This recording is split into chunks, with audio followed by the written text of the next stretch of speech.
Hello friends, ಎಲ್ಲರಿಗೂ ನಮಸ್ಕಾರಗಳು. Smitha's magic ಹ್ಯಾಂಡ್ಸ್ಗೆ ನಿಮಗೆಲ್ಲರಿಗೂ ಸ್ವಾಗತ. ನೋಡಿ, ಇವತ್ತು ತುಂಬಾ ಒಂದು ವಿಶೇಷವಾದ ಪೂಜೆ ತಿಳಿಸ್ಕೊಡ್ತಾ ಇದ್ದೇನೆ. ಪ್ರತಿಯೊಬ್ಬರು ಕೂಡ ತುಂಬಾ ಇಷ್ಟ ಆಗುತ್ತೆ ಈ ಪೂಜೆ. ಈಗ ನಾವು ನವರಾತ್ರಿ ಹಬ್ಬದಲ್ಲಿ 9ನೇ ದಿವಸ ಅಂದರೆ ನವಮಿ ಎಂದು ಮಾಡುವಂಥ ಗಜಗೌರಿ ಪೂಜೆಯ ಬಗ್ಗೆ ತಿಳಿಸ್ಕೊಡ್ತಾ ಇದ್ದೇನೆ. ನಿಮಗೆ ಆನೆಗಳನ್ನು ನೋಡಿದ ತಕ್ಷಣ ನಿಮಗೆ ಗೊತ್ತಾಗುತ್ತೆ ಗಜಗೌರಿ ಪೂಜೆಯ ಬಗ್ಗೆ ಅಂತ ಹೇಳಿ. ನೋಡಿ, ಆನೆಗಳು ಅಂತ ಬಂದಾಗ ನಿಮ್ಮ ಮನೆಯಲ್ಲಿರುವಂಥ ಯಾವುದೇ ಆನೆಗಳನ್ನು ಸಹ ನೀವು ತೆಗೆದುಕೋಬಹುದು. ನೋಡಿ, ಈ ರೀತಿಯಾಗಿ ಇತ್ತಾಳೆ ಅಂಥದ್ದು ಇದು. ನೋಡಿ, ನಾನು ಇದನ್ನು ತಿರುಪತಿಯಲ್ಲಿ ತೆಗೆದುಕೊಂಡಿದ್ದು. ಒಂದು ಕಡೆ ಗಣೇಶ, ಒಂದು ಕಡೆ ಲಕ್ಷ್ಮಿ ಇರುವಂಥದ್ದು. ತುಂಬ ವಿಶೇಷವಾದ ಆನೆ ಇದು. ಹಾಗೆಯೇ ನಿಮ್ಮಲ್ಲಿ ಇರುವಂಥ ಮರದ ಆನೆ ಇತ್ತು ಅಂತಂದರೆ ವುಡ್ಡಿನಲ್ಲಿ ಮಾಡಿರುವಂಥದ್ದು, ಅದನ್ನು ಕೂಡ ನೀವು ಉಪಯೋಗಿಸ್ಕೋಬಹುದು. ಆ ಒಂದು ಸಮಯದಲ್ಲಿ ನಿಮ್ಮ ಮನೆಯಲ್ಲಿ ಯಾವ ಆನೆಗಳಿರುತ್ತೋ ಅದೇ ಆನೆಗಳನ್ನೇ ಉಪಯೋಗಿಸ್ಕೊಂಡು ಈ ಪೂಜೆಯನ್ನು ಮಾಡ್ಬೋದು. ಬನ್ನಿ, ಪೂಜೆಗೆ ಮತ್ತೆಲ್ಲ ಏನೆಲ್ಲ ಸಿದ್ಧತೆಗಳನ್ನ ನಾವು ಮಾಡ್ಕೋಬೇಕು ಅಂತೇಳಿ ಈಗ ತಿಳಿಸ್ಕೊಡ್ತಾ ಹೋಗ್ತೇನೆ. ನೋಡಿ, ಆನೆ ಅಂತ ಬಂದಾಗ ಆನೆಗೆ ನಾವು ನಿಮ್ಮ ಮನೆಯಲ್ಲಿರುವಂಥ ಆನೆನೇ ತೆಗೆದುಕೋಬೋದು ಅಂತ ತಿಳಿಸ್ಕೊಟ್ಟಿದ್ದೇನೆ. ಅದೇ ಆನೆಗೆ ನೀವು ಏನು ಮಾಡಬೇಕು ಅಂತಂದರೆ, ಮೊದಲು ಸರಿಯಾಗಿ ಶ್ರೀಗಂಧವನ್ನು ಹಚ್ಚಿ ಅದರ ನಂತರ ನಾವು ಅರಿಶಿಣ ಕುಂಕುಮದಿಂದ ಅಲಂಕಾರ ಮಾಡಬೇಕಾಗುತ್ತೆ. ಈ ಒಂದು ಪೂಜೆ ಎಷ್ಟು ವಿಶೇಷವಾದದ್ದು ಅಂತಂದರೆ, ಯಾವ ಕಾರಣಕ್ಕೆ ನಾವು ಮಾಡ್ತೀವಿ ಅಂತಂದರೆ, ನೋಡಿ, ಕುಟುಂಬದಲ್ಲಿ ಅದು ನಮ್ಮ ಒಂದು ಹಿಂದೂ ಸಂಪ್ರದಾಯದಲ್ಲಿ ಯಾವುದೇ ಹೆಣ್ಮಗಳಾಗಿರ್ಬೋದು ಕುಟುಂಬದ ಬಗ್ಗೆನೇ ಯೋಚನೆ ಮಾಡ್ತಾ ಇರ್ತಾಳೆ. ಹಾಗಾಗಿ ಏನಪ್ಪ ಅಂದರೆ ಅವರ ಗಂಡನ ಆಯಸ್ಸು, ಆರೋಗ್ಯ, ಅಂತಸ್ತು, ಅಭಿವೃದ್ಧಿ, ಉದ್ಯೋಗ ಎಲ್ಲವನ್ನೂ ಕೇಳಿಕೊಂಡು ಅದರ ಜೊತೆಲಿ ಮಕ್ಕಳ ವಿದ್ಯಾಭ್ಯಾಸ, ಆಯಸ್ಸು, ಆರೋಗ್ಯ, ಅದರ ಜೊತೆಲಿ ಜ್ಞಾನಾರ್ಜನೆ ಪ್ರತಿಯೊಂದನ್ನು ಕೂಡ ಕೇಳಿಕೊಂಡು ಈ ಒಂದು ಗಜಗೌರಿ ಪೂಜೆ ಮಾಡೋದ್ರಿಂದ ನಿಮ್ಮ ಒಂದು ಏನು ಕೋರಿಕೆ ಇರುತ್ತೋ ಅದು ಕೂಡ ಈಡೇರುತ್ತೆ. ಹಾಗೆ ಇದನ್ನು ಮಾಡುವಂಥದ್ದು ನವಮಿ ದಿವಸ. ತುಂಬಾ ವಿಶೇಷವಾದ ಪೂಜೆ ಇದು. ನಾನು ಫಸ್ಟು ನವರಾತ್ರಿ ಹಬ್ಬದ ವಿಡಿಯೋ ಪ್ರಾರಂಭ ಮಾಡಿದಾಗ, ನನ್ನ ಯೂಟ್ಯೂಬ್ ಜರ್ನಿ ಪ್ರಾರಂಭವಾದಾಗ ಈ ವಿಡಿಯೋ ಬಗ್ಗೆ ತಿಳಿಸ್ಕೊಟ್ಟಿದ್ದೆ. ಲಾಸ್ಟ್ ಇಯರ್ ತಿಳಿಸ್ಕೊಟ್ಟಿರಲಿಲ್ಲ, ಸಮಯ ಅವಕಾಶ ತುಂಬ ಕಡಿಮೆ ಇತ್ತು, ಆಗ ಸ್ಕಿಪ್ ಮಾಡಿಬಿಟ್ಟಿದ್ದೆ. ಹಾಗಾಗಿ ಈ ಬಾರಿ ತಿಳಿಸ್ಕೊಡ್ಲೇಬೇಕು ಅಂತ ಹೇಳಿ ನಾನು ಈ ವಿಡಿಯೋವನ್ನು ಸಿದ್ಧತೆ ಮಾಡಿ ಇಟ್ಕೊಂಡಿದ್ದೇನೆ. ಬನ್ನಿ ನೋಡಿ, ಈಗ ನಾವು ಆನೆಯ ಸಿದ್ಧತೆ ಮಾಡ್ಕೊಂಡ್ವಿ ಯಾವ ರೀತಿ ಅಂತೇಳಿ. ಬಾಲ ಆಗಿರ್ಬೋದು, ಹಾಗೆಯೇ ನಿಮ್ಗೆ ಕಾಣಿಸ್ತಾ ಇರ್ಬೋದು ಕಾಲು, ಸೊಂಡಿಲು ಎಲ್ಲ ಕಡೆಯೂ ನೀವು ಮೊದಲು ಶ್ರೀಗಂಧ, ಅರಿಶಿಣ ಕುಂಕುಮವನ್ನು ಹಚ್ಚಿ ಸಿದ್ಧತೆ ಮಾಡಿ ಇಟ್ಕೋಬೇಕಾಗುತ್ತೆ. ಒಂದೇ ಆನೆ ಸಾಕು. ನೋಡಿ, ಆನೆಯನ್ನು ಸಿದ್ಧತೆ ಮಾಡಿಕೊಂಡ ನಂತರ ನಾವು ಗೌರಿಯನ್ನು ಸಿದ್ಧತೆ ಮಾಡ್ಕೋಬೇಕಾಗುತ್ತೆ. ಈ ಗೌರಿ ಸಿದ್ಧತೆ ಮಾಡಿಕೊಳ್ಳಲು ನಾವು ಅರಿಶಿಣ ಬೇಕು. ಸ್ವಲ್ಪ ಅರಿಶಿಣವನ್ನು ತೆಗೆದುಕೊಳ್ಳಿ. ಹಾಗೆ ಅದಕ್ಕೆ ಶ್ರೀಗಂಧ ಮತ್ತು ಸ್ವಲ್ಪ ಮಟ್ಟಿಗೆ ತುಪ್ಪವನ್ನು ಹಾಕಿ ಗಂಗಾಜಲದಿಂದ ನೀವು ಕಲಿಸ್ಕೊಂಡು ಒಂದು ಗೌರಿಯನ್ನು ಸಿದ್ಧತೆ ಮಾಡ್ಕೋಬೇಕಾಗುತ್ತೆ. ನೀವು ಎಷ್ಟು ದೊಡ್ಡ ಆನೆ ತೆಗೆದುಕೊಳ್ತೀರೋ ಅಷ್ಟು ದೊಡ್ಡದಾಗಿರುವಂಥ ಗೌರಿಯನ್ನು ಸಿದ್ಧತೆ ಮಾಡ್ಕೋಬೋದು. ನಾನು ಸ್ವಲ್ಪ ಮೀಡಿಯಂ ಸೈಜಲ್ಲಿರುವಂಥ ಪುಟ್ಟದಾದ ಒಂದು ಗೌರಿಯನ್ನು ಸಿದ್ಧತೆ ಮಾಡಿಟ್ಕೊಳ್ತಾ ಇದ್ದೇನೆ. ನೋಡಿ, ಗೌರಿ ಕೂಡ ಸಿದ್ಧತೆ ಆಯಿತು.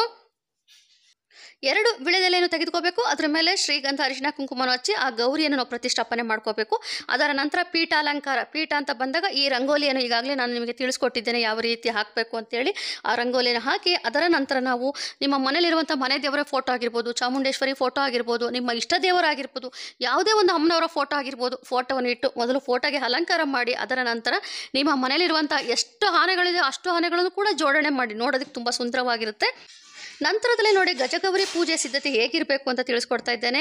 ಹಣ್ಣುಗಳು ಅಂತ ಬಂದಾಗ 5 ರೀತಿಯ ಹಣ್ಣುಗಳನ್ನ ಇಡ್ಬೋದು. ಹಾಗೆಯೇ ಈಗ ನಾವು ಒಂದು ನವರಾತ್ರಿಯಲ್ಲಿ ಕಳಸ ಸ್ಥಾಪನೆ ಮಾಡಿಕೊಂಡು ಒಂದು ಗಣೇಶನಿಗೆ ಅಂತೇಳಿ ಸಂಕಲ್ಪ ಮಾಡಿ ಕಾಯಿಯನ್ನು ಇಟ್ಟಿರ್ತೇವೆ. ಆ ಕಾಯಿಯನ್ನು ಸಹ ಇಟ್ಟಿದ್ದೇನೆ. ಹಾಗೆಯೇ ತಾಂಬೂಲ ಅಂತ ಬಂದಾಗ ಅವತ್ತಿನ ದಿವಸ ಒಬ್ರಿಗಾದರೂ ನೀವು ಒಂದು ತಾಂಬೂಲವನ್ನು ಸಿದ್ಧತೆ ಮಾಡಿಕೊಂಡು ಗಜಗೌರಿಯ ಪೂಜೆ ಪಕ್ಕದಲ್ಲಿ ಇಡಬೇಕಾಗುತ್ತೆ. ಅಂದರೆ ನೀವು ತಾಂಬೂಲ ಅಂತಂದಾಗ ನಿಮ್ಮ ಒಂದು ಆಯ್ಕೆ ಆಗಿರುತ್ತೆ. ಬ್ಲೌಸ್ ಪೀಸ್ ಇದ್ದರೆ ಬ್ಲೌಸ್ ಪೀಸ್ ಇಡ್ಬೋದು, ಇಲ್ಲ ಅಂತಂದರೆ ಎಲೆ, ಅಡಿಕೆ, ಬಾಳೆಹಣ್ಣು, ಹಾಗೆ ಒಂದು ಕಾಯಿಯನ್ನು ಕೊಡೋದನ್ನು ಮರಿಬೇಡಿ. ಕಾಯಿ ಶ್ರೀಫಲವಾಗಿರುತ್ತದೆ. ಹಾಗೆ ಒಂದು ಕಾಯಿಯನ್ನು ಸಹ ಕೊಡಬೇಕಾಗುತ್ತೆ. ಬಾಗಿಣದ ಸಾಮಾನು ಇಷ್ಟನ್ನು ಇಟ್ಟು ನೀವು ಒಬ್ಬರಿಗಾದರೂ 1, 3 ಜನ, 5 ಜನ ಈ ರೀತಿಯಾಗಿ ಅವತ್ತಿನ ದಿವಸ ತಾಂಬೂಲವನ್ನು ಕೊಡಬೇಕಾಗುತ್ತೆ. ಹಾಗೆಯೇ ನಿಮಗೆ ಕಾಣಿಸ್ತಾ ಇರ್ಬೋದು ಪ್ರಸಾದ ಅಂತ ಬಂದಾಗ ಅವತ್ತಿನ ದಿವಸ ನೀವು ಏನು ನವಮಿ ದಿವಸ ಏನೆಲ್ಲ ಪ್ರಸಾದಗಳನ್ನ ಮಾಡಿರ್ತೀರೋ ಅದೇ ಪ್ರಸಾದವನ್ನೇ ಇಟ್ಟು ನೀವು ಅವತ್ತಿನ ದಿವಸ ಪೂಜೆ ಮಾಡ್ಬೋದು. ಹಾಗೆಯೇ ನಾವು ಈ ಗಜಗೌರಿ ಪೂಜೆ ಮಾಡೋದಕ್ಕೆ ಒಂದು ಪ್ಲೇಟಲ್ಲಿ ಅಕ್ಕಿಯನ್ನು ತೆಗೆದುಕೊಂಡಿದ್ದೇನೆ. ಅಕ್ಕಿಯ ಬಗ್ಗೆಯೂ ನೀವು ತಿಳ್ಕೊಳ್ಬೇಕು. ಹಾಗಾಗಿ ನೀವು ವಿಡಿಯೋವನ್ನು ಎಂಡ್ವರೆಗೂ ನೋಡಿ.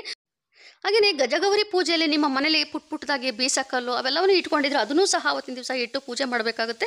ಅದರ ಸಿದ್ಧತೆಯನ್ನು ಕೂಡ ಮಾಡಬೇಕಾಗುತ್ತೆ. ನೋಡಿ, ನಾನು ಅದನ್ನು ಸಹ ಸಿದ್ಧತೆ ಮಾಡ್ಕೊಂಡಿದ್ದೇನೆ. ಇದಿಷ್ಟು ಪೂರ್ವ ಸಿದ್ಧತೆಗಳು.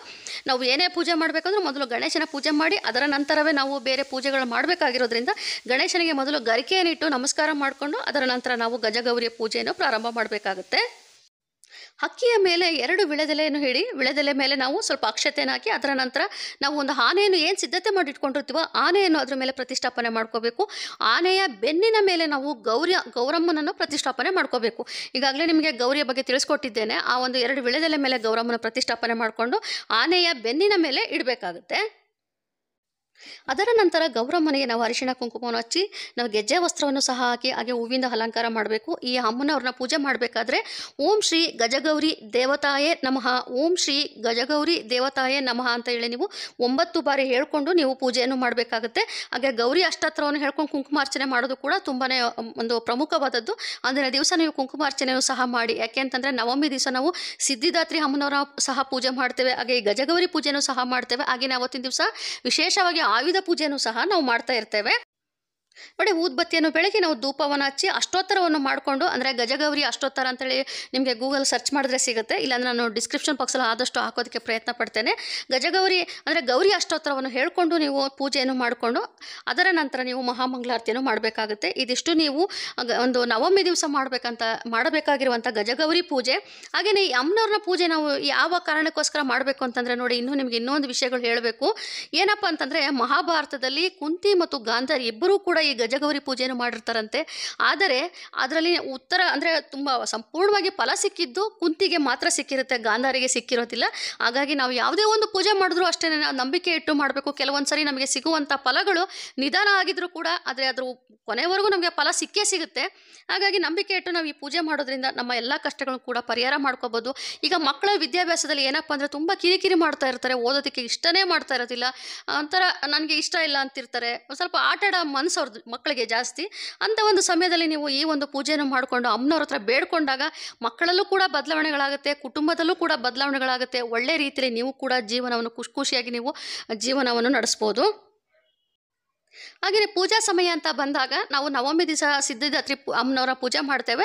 ಅಂದು ನಾನು ನಿಮಗೆ ಪೂಜಾ ಸಮಯವನ್ನು ತಿಳಿಸ್ಕೊಡ್ತೇನೆ. ಅದೇ ಒಂದು ಸಮಯದಲ್ಲಿ ಕೂಡ ನೀವು ಈ ಗಜಗೌರಿಯನ್ನು ಕೂಡ ಸ್ಥಾಪನೆ ಮಾಡಿಕೊಂಡು ನೀವು ಪೂಜೆಯನ್ನು ಮಾಡ್ಬೋದು. ಈಗ ಕಳಸ ಘಟ ಸ್ಥಾಪನೆ ಮಾಡ್ಕೊಂಡು ಪೂಜೆ ಮಾಡ್ತಿರ್ತೀರಲ್ಲ, ಅಲ್ಲೇ ನೀವು ಇದನ್ನು ಕೂಡ ಮಾಡಬೇಕಾಗುತ್ತೆ, ಬೇರೆ ಎಲ್ಲೂ ಕೂಡ ಮಾಡೋದಕ್ಕೆ ಹೋಗಬೇಡಿ. ಆದಷ್ಟು ದೇವರ ಮನೆಯಲ್ಲೇ ಈ ಒಂದು ಗಜಗೌರಿ ಪೂಜೆಯನ್ನು ಮಾಡುವುದು ತುಂಬಾ ಸೂಕ್ತವಾದದ್ದು.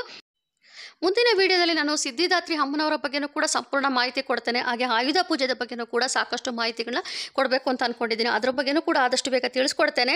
ನೋಡಿ ಫ್ರೆಂಡ್ಸ್, ಗಜಗೌರಿ ಪೂಜೆ ಎಷ್ಟು ಸರಳವಾದದ್ದು ಅಂತೇಳಿ. ಇದಕ್ಕೆ ತುಂಬಾ ಒಂದು ಆಡಂಬರ ಬೇಡ. ನೀವು ನವರಾತ್ರಿ ಹಬ್ಬನ ಆಚರಣೆ ಮಾಡ್ತಾ ಇರ್ತೀರಿ ಅಂದರೆ ಕಳಸ ಸ್ಥಾಪನೆ ಮಾಡಿಕೊಂಡು ನೀವು ಒಂದು ಅಖಂಡ ದೀಪಾರಾಧನೆ ಮಾಡ್ತಾ ಇರ್ತೀರ, ಅದೇ ಒಂದು ಪುಟ್ಟದಾದ ಜಾಗದಲ್ಲಿ ಒಂದು ರಂಗೋಲಿ ಹಾಕಿ ನೀವು ಗೌರಿಯನ್ನು ಪ್ರತಿಷ್ಠಾಪನೆ ಮಾಡ್ಕೋಬೇಕು. ಆನೆ ಇದ್ದರೆ ಒಳ್ಳೆಯದು, ಆನೆ ಮೇಲೆ ಗೌರಿಯನ್ನು ಇಡಬೇಕು. ಯಾಕಂದರೆ ಹೆಸರಲ್ಲೇ ಇರುವಂಥ ಗಜಗೌರಿ ಆಗಿರೋದ್ರಿಂದ ಆನೆ ಮೇಲೆ ಗೌರಮ್ಮನ ಇಟ್ಟು ಪೂಜೆಯನ್ನು ಮಾಡಿ ಮಂಗಳಾರತಿಯನ್ನು ಮಾಡಿಕೊಂಡು ಅವತ್ತು ನೀವು ಮಾಡಿದಂಥ ಪ್ರಸಾದವನ್ನೇ ಇಟ್ಟು ಪೂಜೆ ಮಾಡಿದರೆ ಅಷ್ಟೇ ಸಾಕು. ಅಮ್ಮನವರಿಂದ ಸಂಪೂರ್ಣವಾಗಿ ಅನುಗ್ರಹ ಸಿಗುತ್ತೆ. ಪ್ರತಿಯೊಬ್ಬರೂ ಕೂಡ ಅವರ ಒಂದು ಗಂಡನ ಒಳಿತಿಗೋಸ್ಕರ ಹಾಗೆ ಮಕ್ಕಳಿಗೋಸ್ಕರ ನಂಬಿಕೆ ಇಟ್ಟು ಈ ಪೂಜೆ ಮಾಡಿ ಎಲ್ಲರೂ ಕೂಡ ಗಜಗೌರಿ ಆಶೀರ್ವಾದ ಸಿಗಲಿ. ಹಾಗೆಯೇ ಇನ್ನೇನು ನವರಾತ್ರಿ ಹಬ್ಬ ಮುಗಿತಾ ಬಂತು, ಎಲ್ಲರೂ ಕೂಡ ನವದುರ್ಗಿಯರು ಒಳ್ಳೇದು ಮಾಡಲಿ. ಹಾಗೆಯೇ ನಾನು ಇವತ್ತಿನ ವಿಡಿಯೋದಲ್ಲಿ ನಿಮಗೆ ಸಾಕಷ್ಟು ಮಾಹಿತಿ ಕೊಟ್ಟಿದ್ದೇನೆ. ಇವತ್ತಿನ ವಿಡಿಯೋ ಪ್ರತಿಯೊಬ್ಬರು ಕೂಡ ಇಷ್ಟ ಆಗುತ್ತೆ. ಯಾಕಂದರೆ ಆನೆಗಳು ಅಂತ ಅಂದಾಗ ಏನೋ ಒಂಥರ ಖುಷಿ, ಎಲ್ಲರಿಗೂ ನೋಡೋದಕ್ಕೆ ಖುಷಿ. ಅದರಲ್ಲೂ ಮೈಸೂರಲ್ಲಿ ಅಂತಲೂ ಈಗಂತೂ ತುಂಬಾ ವಿಜೃಂಭಣೆಯಿಂದ ಅರಮನೆಯಲ್ಲಿ ನಿಮಗೆ ದಸರಾ ಪ್ರಾರಂಭ ಆಗಿಬಿಟ್ಟಿರುತ್ತೆ. ನೋಡೋದಂತೂ 2 ಕಣ್ಣು ಸಾಲದು. ಅಂಥದ್ರಲ್ಲಿ ನಾವು ಮನೆಯಲ್ಲೇ ಸಿಂಪಲ್ಲಾಗಿ ಸರಳವಾಗಿ ಇರುವಂಥ ಜಾಗದಲ್ಲೇ ಈ ಗಜಗೌರಿ ಪೂಜೆ ಮಾಡ್ಕೊಳ್ಳೋದ್ರಿಂದ ಕೂಡ ನಮ್ಮ ಮನೇಲೂ ಏನೋ ಒಂಥರ ಖುಷಿ ಇರುತ್ತೆ. ಎಲ್ಲರೂ ಕೂಡ ಆಚರಣೆ ಮಾಡಿ. ಹಾಗೆ ಇವತ್ತಿನ ವಿಡಿಯೋಗೆ ದಯವಿಟ್ಟು ಒಂದು ಲೈಕ್ ಮಾಡಿ, ಕಮೆಂಟ್ ಮಾಡಿ, ಶೇರ್ ಮಾಡಿ, ಹಾಗೆಯೇ ಸಬ್ಸ್ಕ್ರೈಬ್ ಮಾಡ್ಕೊಳ್ಳಿ. Thank you.